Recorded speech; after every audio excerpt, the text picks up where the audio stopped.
మా ఏరియాలో గాలి పీల్చాలంటే మనం ఏం చేస్తాం? అట్లా అది కూడా ఒక లిమిటేషన్.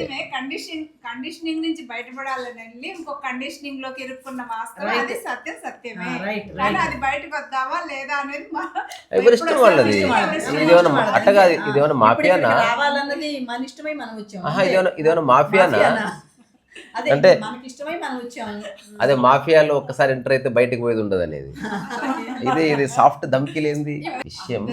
డిపెండెన్సీలో వచ్చే పీస్ ఒకటి ఉంది, ఫ్రీడమ్లో వచ్చే పీస్ ఒకటి ఉంది. ఉదాహరణకు ఒకటి నిన్ను బంధించాడు గంటన్నర, కాదు వదిలేస్తే అప్పుడు ఒక రకమైన ప్రశాంతత వస్తుంది. ఇప్పుడు హఠాత్తుగా ఫ్యాన్ ఉండి ఏసీ ఉండి ఆగిపోతే ఒక సఫికేషన్ వస్తుంది, మళ్ళీ ఏసీ రాగానే రిలీఫ్ అనిపిస్తుంది. అసలు 1000 ఏళ్ళ క్రితం రిలీఫ్ లేదంటావు, మరి ఏసీ లేదు, ఏం లేదు, ఉంది. అంటే వేటి మీద ఆధారపడకుండా మన స్థితులు ఉన్నాయి. కాకపోతే మనిషికి అంత ప్రజ్ఞ ఉండదు కాబట్టి అంత ఓపిక ఉండదు.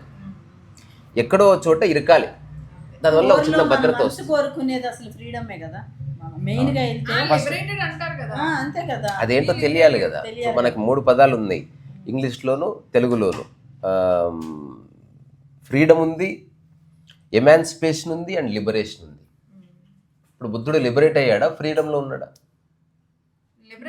మరి ఫ్రీడమ్ లేదా? మరి ఫ్రీడమ్ ఎందుకు వాళ్ళే?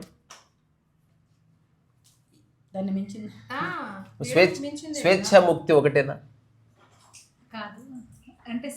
అంటే మనం క్వశ్చన్ చేస్తే చాలా మంది ఇట్లా ఆశ్చర్యపడతారు. కాదు, లిబరేషన్ ఈజ్ టోటలీ డిఫరెంట్. ఇప్పుడు మనకి 3 రకాల తలాలు ఉన్నాయి, ప్లేన్స్. లిబరేషన్ ఎక్స్పీరియన్స్ చేసేది శారీరకంగా, మానసికంగాను, తర్వాత నీ నుంచి నీవు అన్నది 3వది. ఇప్పుడు శారీరకంగా అంటే నిన్నెవరో బంధించారు. ఇప్పుడు గ్రీక్ ఎరాలో బానిసలుగా చేసి బంధించేవాళ్ళు, తాళ్లతో కట్టేసేవాళ్ళు. ఇప్పటికీ మనం ఎల్లోరా కేవ్స్కి వెళ్ళినా, ఎక్కడికి వెళ్ళినా చాలా, ఇప్పుడు అంతెందుకు ఇక్కడ గోల్కొండ టూమ్స్కి వెళ్ళినా రామదాస్ను కట్టేసింది. చాలా దారుణమైన ప్రదేశాల్లో కట్టేశారనమాట. సో అప్పుడు మనిషిని ఎందుకు బంధించారు అంటే అదొక పద్ధతి. అప్పుడు అంతకంటే బియాండ్గా ఆలోచించేవాళ్ళు కాదు రాజులు. ఇప్పుడు నువ్వేదైనా నా దగ్గర నువ్వు డబ్బు తీసుకుని పోయావు, అప్పుడు నేనేం చేస్తా, ఫస్ట్ వీడిని కట్టేయండి రా. పాత సినిమాల్లో కట్టేయండి రా, ఇప్పుడు కట్టేయండి డైలాగ్ లేదు, ఇప్పుడు కొంచెం మారింది డైలాగ్. కట్టేయండి రా ఇప్పుడు ఎందుకు లేదు అంటే, శరీరాన్ని కట్టేయడం చాలా చిన్న విషయం. ఇప్పుడు శరీరాన్ని నన్ను ఎవరో కట్టేశారు, నీ చేతులను ఎవరో గట్టి పట్టుకుందా, లేదా గట్టిగా బిగి కౌగిల్లో ఉందాం. ఇప్పుడు ఫస్ట్ థాట్ మనకి ఏమొస్తుందంటే, బాడీని విడిపించుకుంటే చాలు అన్నది మొదటి ఆలోచన. బాడీని గట్టిగా పట్టుకున్నప్పుడు లిబరేషన్ గురించి ఎవడు ఆలోచించడు. సో ఫస్ట్ బాడీని బంధించినప్పుడు మనిషి కోరుకునే దాన్ని విమోచనం అని చెప్పారు. అది కూడా స్వేచ్ఛనే, అంటే శరీరపరంగా స్వేచ్ఛ పొందడం అనమాట. ఇప్పుడు భార్యని భర్త కొడుతూ ఉన్నాడు అనుకో, ఆమె ముక్తిని కోరలేదు, స్వేచ్ఛని కోరలేదు, ఆమె విమోచనం కోరుతుంది. నా భర్త నుంచి నన్ను కాపాడంటే నన్ను కొడుతున్నాడు, ఆయన దగ్గర నేను శారీరకంగా బందీ అయి ఉన్నాను. అప్పుడు విడాకులు తీసుకున్నారు అనుకో, అప్పుడు శారీరక విముక్తి దొరికింది. ఇది ఫస్ట్ స్టేజ్. అదృష్టవశాత్తు ఈ జనరేషన్లో కట్టేయడాలు అట్లాంటివి ఏమీ లేవు, బికాస్ సీసీ కెమెరాలు వచ్చాయి, చట్టాలు మారాయి.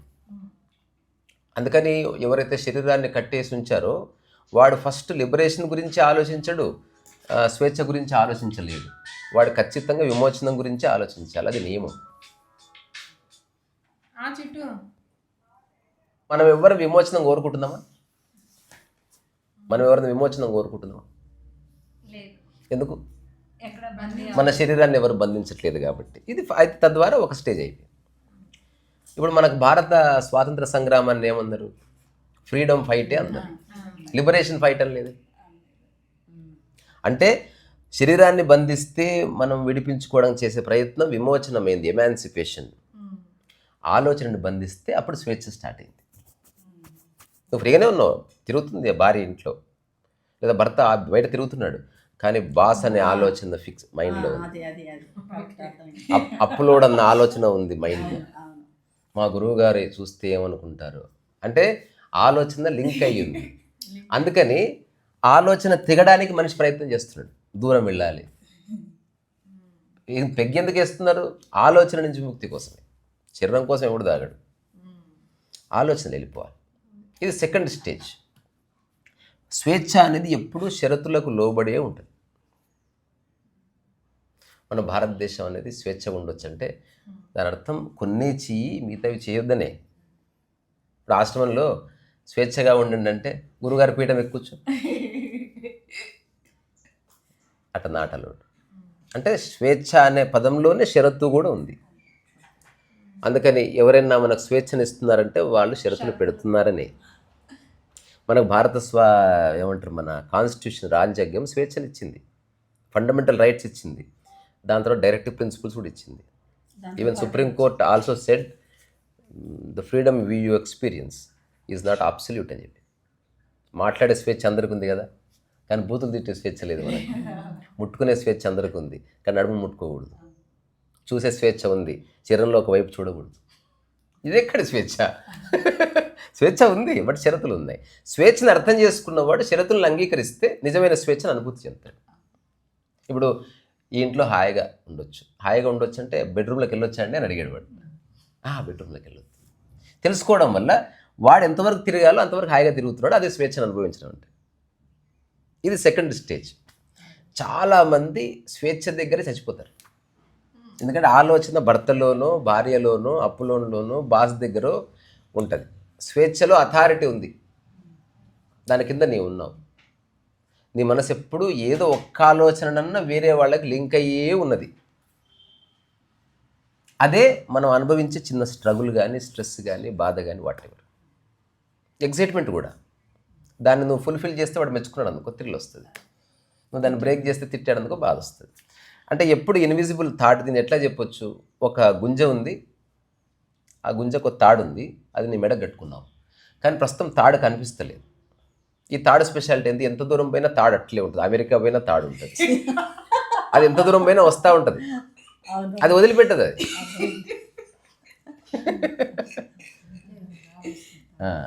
అట్లా ఓ అదృష్టవశాత్తు కొందరికి ఒకటే తాడు ఉంటుంది, అది తెంపుకుంటే సూపర్. కొందరికి చాలా తాళ్ళు చాలా ఉంటాయి. మూడవది లిబరేషన్ అంటే ఏమిటంటే శరీరం బందీ ఉన్నా నో ప్రాబ్లం, నీ ఆలోచనలు ఎవరిలో బందీ అయ్యలేవు.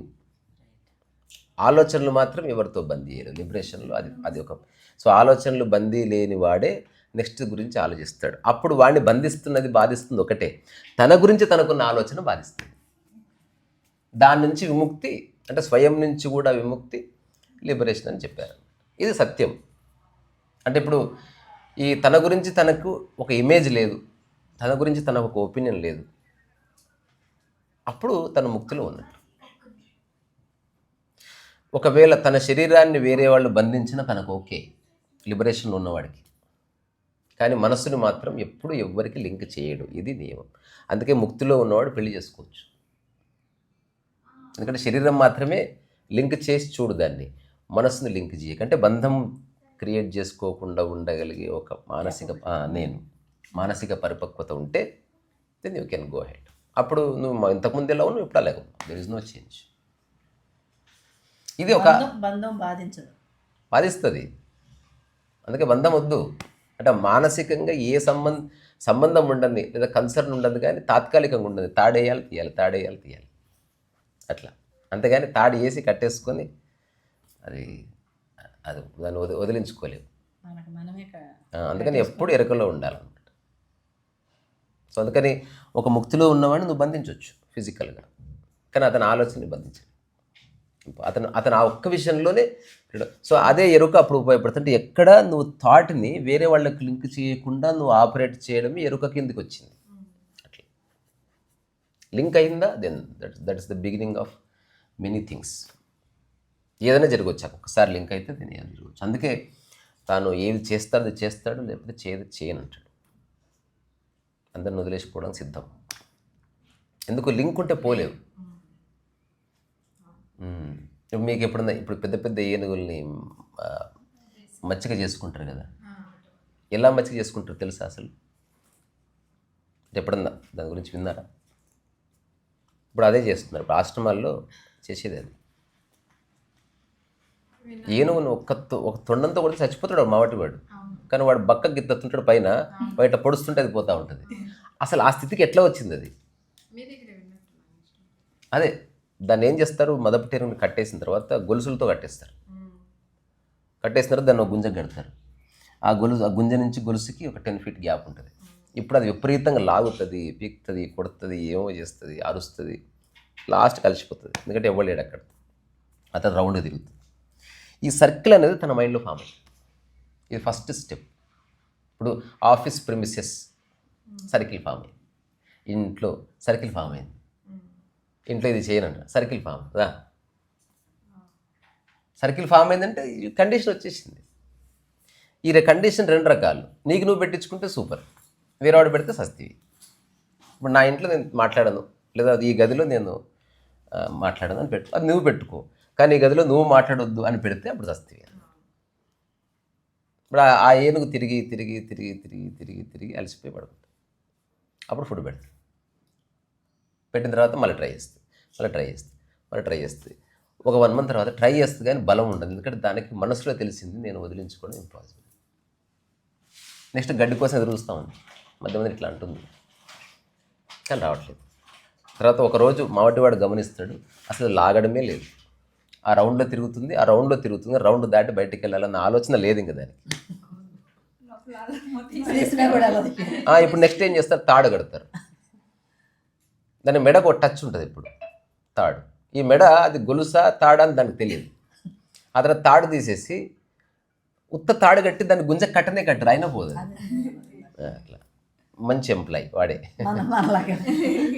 అంటే వాడే గుంజకి కట్టేయలేదు, వెరీ లాయల్ ఎంప్లాయ్ అని వాడినే చూపిస్తారంటే ఇట్లా తాడు వదిలేసినా పోవట్లేదు వాడు.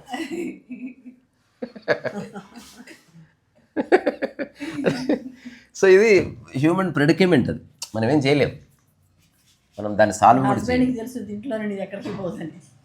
ఏమీ చేయలేము. అందుకని లిబరేషన్ అంటే ఏది ఉందో అది ఉండని ఆలోచనల్ని వేరే వాళ్ళకి లింక్ చేయకుండా ఉండడం మనం చేయొచ్చు.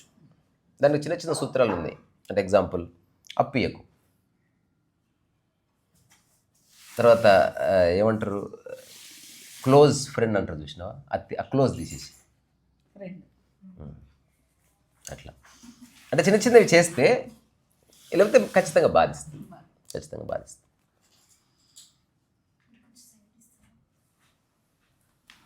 అటుపక్కరా. తర్వాత ఇప్పుడు 3 రకాల ధ్యానాలు అనుకున్నాం కదా. ఎప్పుడన్నా మీరు ఆలోచించండి వీటి గురించి. మనకి ఎగ్జాక్ట్గా వర్బాటిం లేదు, కానీ అంటే ఇట్లా ఎవరు ప్రామాణీకరించలే, పుస్తకంలో కూడా దొరకదు. ఇప్పుడు నేను చెప్పేది కొత్తది అన్నట్టు. ఒకటేమో మనకు తెలిసిందే ఏకాగ్రత ధ్యానం. ఇప్పుడు అన్ని ఆశ్రమాల్లో ఏకాగ్ర ధ్యానమే ఉంటుంది. అంటే అన్నీ వదిలిపెట్టు, ఫోకస్ అందిస్తే. ఆ ఫోకస్ దేని మీద చేస్తే ఇర్రెలవెంట్. కొందరు శివుడు, కొందరు అమ్మవారు, కొందరు శ్వాస, కొందరు పొట్ట, కొందరు chanting, what ever it may. ఇది ఒకటి. బేటా ఫుడ్ ప్రిపేర్ చేస్తున్నావా, లేకపోతే ఉప్మా నాకు సరిపోతుంటే చేయకు.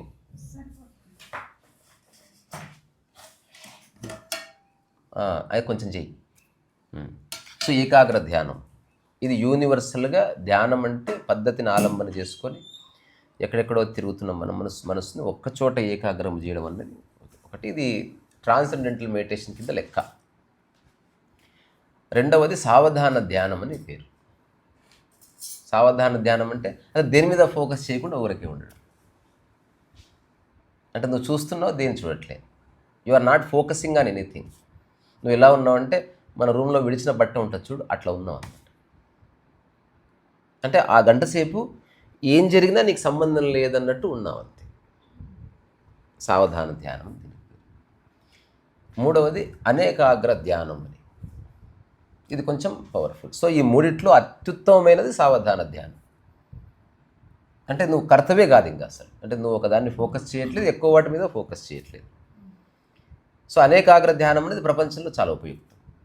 ఇప్పుడు ఏకాగ్రం అయిన తర్వాత అనేకాగ్రం వైపు వెళితే జీవితంలో ఒక ఎఫిషియన్సీ వస్తుంది. అంటే ఏకకాలంలో అన్ని పనులు చక్కబెట్టగలిగి సామరస్యం కోల్పోకుండా చూసుకోవడం. అంటే కుటుంబం బాగుంది, నువ్వు దాని ఫోకస్ కోల్పోవట్లే, అట్లా వ్యాపార వ్యవహారాలు చూసుకుంటున్నావు, అట్లా నువ్వు నీ మనసు డిస్టర్బ్ కాకుండా నువ్వు చూసుకుంటున్నావు, యు ఆర్ ఇన్ యాక్టివిటీ. కానీ అల్టిమేట్గా మనిషికి నిజంగా ఏదన్నా ఉపయోగపడుతుంది అంటే సావధాన ధ్యానం. దీనికే రకరకాల వ్యక్తులు రకరకాల పదాలు చెప్పారు. సావధాన ధ్యానం అంటే ఊరకే ఉండడం అని, సుమైరు. సావధాన ధ్యానం అంటే జాజేన్ అని. సావధాన ధ్యానం అంటే సాక్షిగా ఉండడం అని. సావధాన ధ్యానం అంటే నిమిత్త మాత్రత అని. సావధాన ధ్యానం అంటే నిరంజనమని, నిరాకారమని, నిర్విషయమని.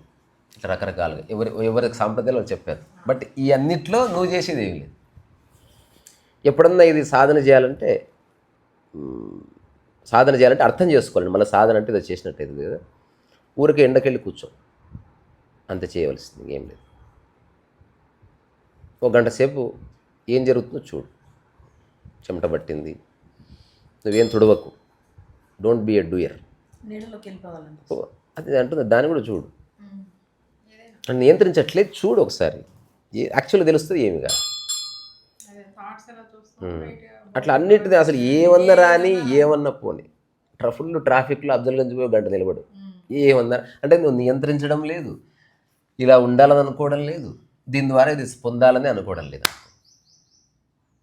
ఇది అల్టిమేట్ అండర్స్టాండింగ్ ఆఫ్ లైఫ్ అన్నమాట. ఇది సపరేట్గా మనం అక్కడికి వెళ్ళి నిలబడి ఎన్ని చేయకపోగా మన లైఫ్లోనే ఒక భాగంగా అలా వెళ్ళిపోతున్నా కూడా వచ్చేస్తుంది కదా. 100% వస్తుంది. కానీ ఎక్కడో చోట దానికి మన గ్రిప్ దొరకాలి కదా. నిత్య జీవితంలో మన పనుల్లో మనం చాలా చోట్ల రియాక్ట్ అవుతుంటాం, ఇది కాకుండా మనకి అది ఇప్పుడు మీరు చెప్పిన పద్ధతిలో వెళ్ళిపోతున్నా కూడా వచ్చేస్తుంది. అందుకే ఎక్కడో చోట పావు గంట సేపు ఉండు. ఇప్పుడు ఎండ సఫరింగే కదా, సో దాన్ని కూడా మామూలుగా చూసే సఫరింగ్ ఏమీ కాదు. పెన్నం మీద కూర్చుంటే సఫరింగ్. అంటే ప్రకృతి ఎప్పుడు సఫరింగ్ ఉండదు, అది మనం దాంతో పోరాడుతున్నాం కాబట్టి సఫరింగ్గా ఉంది. అంటే ప్రకృతిపరమైన ఇవేవి సఫరింగ్ కిందికి రావు. నువ్వు అడాప్ట్ చేసుకుంటే ఇప్పుడు కుక్క లేదా ఎండలో, అది తీసుకుంది కాబట్టి సఫరింగ్ లేదు. ఏ కుక్క కాంప్లైంట్ చేస్తలేదు. అంతే అంతే అంతే. మనం ఇది అర్థం చేసుకోవాలన్న ఉద్దేశంలో, ఉదాహరణకి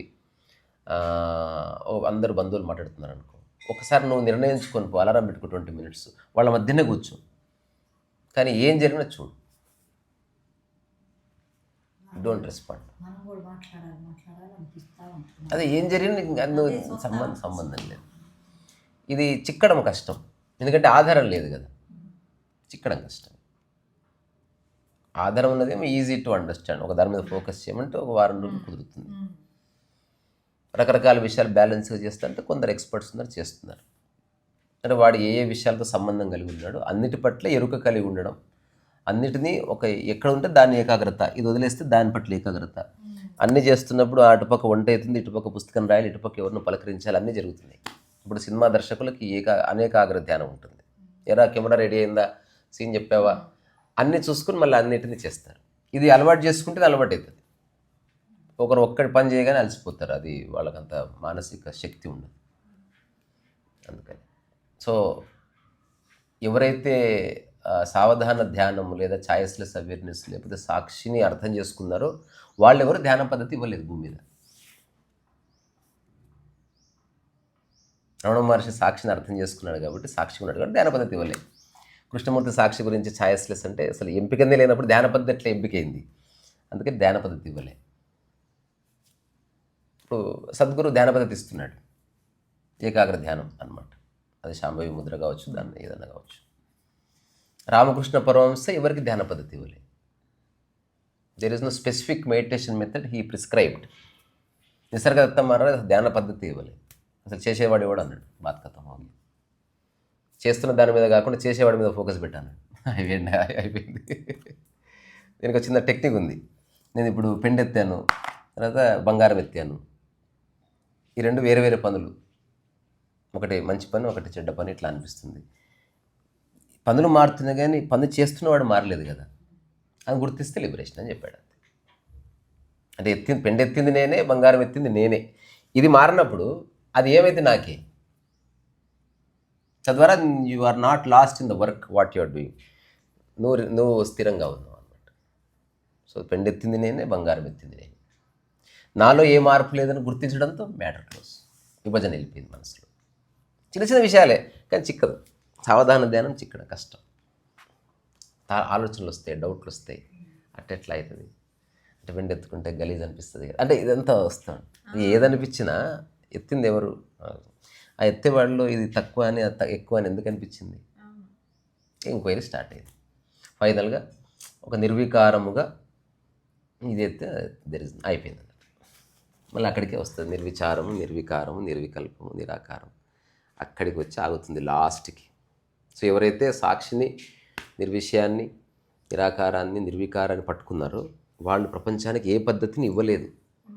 అంటే పద్ధతి బంధిస్తుందని తెలుసుకున్నారు వాళ్ళు. కానీ ఈజీ టు కమ్యూనికేట్ మెథడ్ ఎవరికైనా తప్పదు కదా, అంటే ఎట్లా చెప్తాం అందరికీ చెప్పలేము. అందుకే సాక్షిని పట్టుకున్న వాళ్ళకి శిష్యులు ఉండే అవకాశం లేదు, ఆశ్రమం ఉండే అవకాశం లేదు. కుదరదు. ఇంపాసిబుల్ అండ్ ఇంపాసిబుల్ అనమాట. కృష్ణమూర్తికి శిష్యులు ఎవరు లేరు, రమణమహర్షికి లేరు. ఒకవేళ శిష్యుని ఎంచుకోవాల్సి వస్తే ఒక్కరే, అంతకంటే ఎక్కువ మంది కుదరదు. ఎక్కువ మందికి చెప్పేది కాదు, చెప్పిందా చిక్కదు, ఎందుకంటే పలచన అయిపోతా ఉంటుంది. మెథడ్ 1,00,000 మందికి చెప్పొచ్చు, ఈజీ టు ఆపరేట్. కరెక్ట్గా 8 అయిందా కూర్చోండి పద్మాసనంలో అంటే స్టార్ట్ అయింది. ఇప్పుడు అసలు ఏమి చేయాల్సింది లేదంటే వాడు అటు పడుకుని వీడు ఇటు పడుకుని వీడు ఇట్లా చేయలేకపోవడం అట్లా. నీకు నచ్చినట్టు ఉండంటే కంట్రోల్ చేయడం కష్టం, నాకు నచ్చినట్టు నువ్వు చేయంటే కంట్రోల్ చేయొచ్చు. అప్పుడు అన్నీ అవసరమవుతాయి. ఒక యాంబియన్స్ అవసరమవుతుంది, ఒక ఊదికడ్డ అవసరమవుతుంది, ఒక చాంటింగ్ అవసరమవుతుంది. అంటే ఏదో విధంగా నువ్వు కూర్చోబెట్టాలి. అట్లా కాకుండా అసలు ఏది అక్కర్లేదు, ఏది వచ్చినా చూడు. సో అల్టిమేట్ అనమాట. అందుకని ఎవరెవరు ఆశ్రమం పెట్టరు అంటే పెద్ద ఆశ్రమం పట్ల ఆసక్తి ఉందా లేదా అనే విషయం కాదు. అసలు నేను పద్ధతే చెప్పినప్పుడు ఆశ్రమం ఎందుకు? నేను వైద్యం చేయొద్దు నిర్ణయించుకున్నా, నాకు హాస్పిటల్ ఎందుకు చెప్పు? అట్లా. అందుకని ఈ 3 ఉండవలసిందే. ఎందుకంటే వ్యక్తి ఉదాహరణకు పొద్దుస్తమానం గృహస్థ కార్యక్రమాల్లో నిమగ్నమైన వాడు, లేకపోతే ఉద్యోగం చేసేవాడు ఆ నిమిత్త మాత్రతో ఉండలేడు. అందుకని ఏకాగ్ర ధ్యానం ఉపయోగపడుతుంది. రకరకాల యాక్టివిటీని నేను అనుకునేవాడు అనేకాగ్ర ధ్యానంలోకి ఎంటర్ కావచ్చు. అంటే ఉదాహరణకి నేను నా ప్రశాంతత పోకుండా నా ఆశ్రమ నిర్వహణ కూడా చేస్తున్నాను. దాంతోపాటు వారంలో ఒకసారి మా కుటుంబాన్ని కలుస్తున్నాను. దాంతోపాటు పుస్తక రచన కూడా చేస్తున్నాను. అంటే అనేకాగ్రమైంది. అన్నీ దేనికది పూర్తవుతుంది. ఇప్పుడు వ్యక్తిగతంగా నేను అనేకాగ్ర ధ్యానంలో ఉన్నా. అంటే నేను పుస్తకం రాస్తున్నాను, యూట్యూబ్ చేస్తున్నాను, వంట చేస్తాను, గిన్నెలు కడుగుతాను, అన్ని పనులు చేస్తాను. అన్ని పనులు పూర్తి ఎరుకలో చేస్తాను. లక్ష్యం లేని ఎరుక. టైం అటు ఇటు అయినా పర్వాలేదు. రెండోది స్పిరిచువల్గా నేను సావధాన ధ్యానంలో ఉన్నాను అనమాట. అంటే కర్మయోగం విషయంలో ఇట్లా సో మెనీ థింగ్స్. ఏదో ఒక రోజు సావధాన ధ్యానం మిగిలి తీరుతుంది. ఎందుకు? కాళ్ళు చేతులు పడిపోయినాయి, పండ్లు ఊసిపోయినాయి, కళ్ళు ఊసిపోయినాయి, ఏం చేస్తాం మరి? అప్పుడు మైండ్ ఒక్కటే యాక్టివ్ ఉంటుంది. మరణించే సమయంలో అన్నీ దొబ్బుతాయి, ఒక్కటే యాక్టివ్ ఉంటుంది మైండ్. అది నీ చేతులు ఉండదు. అందుకని సావధాన ధ్యానంలో ఉంటే అది ఏదైనా ఆలోచించుకొని ఏమీ పర్వాలేదు. నాకు తెలిసిన ఈ స్థితిలో ఉన్న ఒక వ్యక్తి చివరి దశలో నేను చూశాను. అసలు చాలా బ్యూటిఫుల్ అనమాట. ఆయన కూర్చోబెట్టారు. కూర్చుంటే అది పోసుకున్నాడు. మాట్లాడుతూ పోయింది అది. ఆ చుట్టుపక్కల ఉన్న వాళ్ళు పరిచయం అయిపోతే అతను మాత్రం మాట్లాడుతూనే ఉన్నాడు అనమాట. అంటే పోయేది పోతుంది, అంటే వినండి, అంటే మోహన్ చిట్టింది అట్లా ఏం చేయకండి అని చెప్పాడు ఆయన. మనం యవ్వనంలో ఉన్నప్పుడు పొద్దున తల దూకోవచ్చు, అవన్నీ చేయొచ్చు. బట్ ఇప్పుడు జ్వరం వచ్చినప్పుడు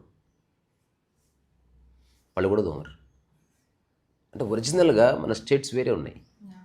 ఆ రోజు ఎక్కడ పోయింది అందం పట్ల మన దృష్టి, దాన్ని పక్కకు పెట్టేస్తాం అంతే. అందుకని ఏమీ చేయకుండా అందాన్ని గుర్తించడం ఒకటి, ఏమీ చేయకుండా హాయిగా తృప్తిగా సుఖంగా ఉండడం ఒకటి, ఎవ్వరు లేకున్నా ఫుల్ఫిల్గా ఉండడం ఒకటి. ఇవన్నీ ఎప్పుడో ఒకప్పుడు ఇంకా పర్టికులర్లీ చేతులు కాళ్ళు ఆడినప్పుడే తెలుసుకుంటే బెటర్ అనేది నేను పిట్టలాగా కూసి చెప్తున్నాను అంతే. అర్థం చేసుకునేవాడు అర్థం చేసుకుంటాడు, లేకపోతే లేదు, మనకి సంబంధం లేదు. అసలు దాంట్లో కూడా ఇరుక్కోవద్దు. అసలు ఒకరికి అర్థం చేయించాలన్న ప్రయత్నమే అలసట. అంటే మన ఫీలింగ్ చెప్తున్నాం ఎదుటి వాళ్ళకి అంతే. ఇలా ఉంటే హాయిగా ఉంటుంది. అంటే మనకి రెండు ఉన్నాయి. అంటే ఒక నియమంలో బందీ అయి చెప్పినప్పుడు చిన్న కన్సర్న్ వస్తుంది, మీరు అర్థం చేసుకుంటున్నారా లేదా. ఇప్పుడు ఒక వ్యక్తి నేను చెప్తున్నాను, నేను చెప్తున్నప్పుడు ఎవరైనా వెళ్ళిపోయినా నేను చెప్తాను. అదే నేను ఫీజు తీసుకొని చెప్పాను అనుకో, నాకు కోపం వస్తుంది. ఇప్పుడు గురువు గారు చెప్తున్నారు ఆశ్రమంలో, అందరూ అటుపక్క తిరిగి కూర్చుంటారు, చెప్పమని చూద్దాం, కొంచెం కష్టం, కొంచెం కోపం అట్లా. అదే ఇప్పుడు రమణ మహర్షి దగ్గర అనుకో ఏం కాదు, అసలు బంధించే లేదు అక్కడ వ్యక్తి ఏ విషయంలోనూ అరే నాకు నచ్చింది నేను చెప్తున్నాను. నేను రాసిన కథనే బుద్ధుడు ప్రవచనం ఇస్తున్నాడంట ఏదో ఊర్లో. ఒక 1000 మంది వచ్చారు, శ్రద్ధగా వింటున్నారు. సహస్ర వజ్రఛేదిగా ప్రజ్ఞాపారమిత సూత్రం చెప్తున్నాడు. కుక్క అరుస్తుందంట, అక్కడ ఉన్న వాళ్ళు కుక్కను కొట్టారంట. మళ్ళీ బుద్ధుడు చెప్తున్నాడు, మళ్ళీ కుక్క అరుస్తూ మళ్ళీ కొట్టారు. అప్పుడు బుద్ధుడు అంటే స్టాప్, నా ప్రవచనం నేను చెప్తున్నాను, దాని ప్రవచనం అది చెప్తున్నాను అని చెప్పి దాన్ని డిస్టర్బ్ చేస్తాం. ఇంకా చెప్పాలంటే నేను అది ఒకటే చెప్తున్నాను. ఇప్పుడు దీనికి ఆధారం ఏమిటి? అందుకని ఇప్పుడు నేను ఒక సంస్థ కానీ ఆశ్రమం పెట్టకూడదని నిర్ణయించుకోవడానికి, పరంపర వద్దనడానికి ఏకైక కారణము నిమిత్త మాత్రత, సాక్షి మాత్రమే. ఇంకా అది వేరే తప్ప వేరేది ఎందుకు. ఇన్ని అవకాశాలు ఉంది, ఎందుకు పెట్టకూడదు? ఏదో ఒకటి చేయొచ్చు కదా. అట్లీస్ట్ ప్రపంచంలో ఫేమస్ కాకపోయినా అట్లీస్ట్ ఒక 2 ఊర్లో ఫేమస్ కావచ్చు కదా. ఆ అవకాశం అయితే ఉంది కదా. రూల్స్ రాయల్స్ కాకపోయినా బెంజ్ కార్లో ఏదో తిరగొచ్చు లోకల్గా. అన్నీ ఉన్నా ఎందుకు ఆ ఎస్టాబ్లిష్మెంట్ చేయట్లేదు అంటే ఎగ్జిస్టెన్షియల్గా నాట్ నెసెసరీ అని తెలుసు, అంతకుమించి ఏం లేదు. ఇప్పుడు మనం కలిసాం, కలవడంతో చిన్న సంబంధం ఏర్పడ్డది, మీరు వెళ్ళిపోయారు, సంబంధం వెళ్ళిపోయింది అంతే. అంటే ఆలోచన లింక్ చేస్తే మళ్ళీ అదే ఒకసారి స్టార్ట్ అవుతుంది. దాంట్లో ఎగ్జైట్మెంట్ ఉంది, దాంట్లో స్ట్రెస్ ఉంది. ఆ రెండూ వద్దు. ఇంకా